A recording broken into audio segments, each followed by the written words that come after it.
کہو کافرو بھلا دیکھو تو، اگر تم پر اللہ کا عذاب آ جائے یا قیامت آ موجود ہو تو کیا تم ایسی حالت میں اللہ کے سوا کسی اور کو پکارو گے؟ اگر سچے ہو تو بتاؤ۔ نہیں، بلکہ مصیبت کے وقت تم اسی کو پکارتے ہو تو جس دکھ کے لیے اسے پکارتے ہو وہ اگر چاہتا ہے تو اس کو دور کر دیتا ہے، اور جن کو تم شریک بناتے ہو اس وقت انہیں بھول جاتے ہو۔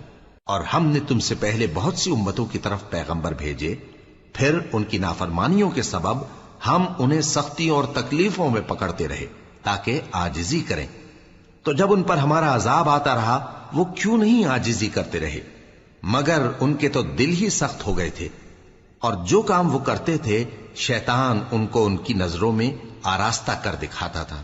پھر جب انہوں نے اس نصیحت کو جو ان کو کی گئی تھی فراموش کر دیا تو ہم نے ان پر ہر چیز کے دروازے کھول دیے، یہاں تک کہ جب ان چیزوں سے جو ان کو دی گئی تھی خوب خوش ہو گئے تو ہم نے ان کو ناگہاں پکڑ لیا، اور وہ اس وقت مایوس ہو کر رہ گئے۔ غرض ظالم لوگوں کی جڑ کاٹ دی گئی، اور سب تعریف اللہ رب العالمین ہی کے لیے ہے۔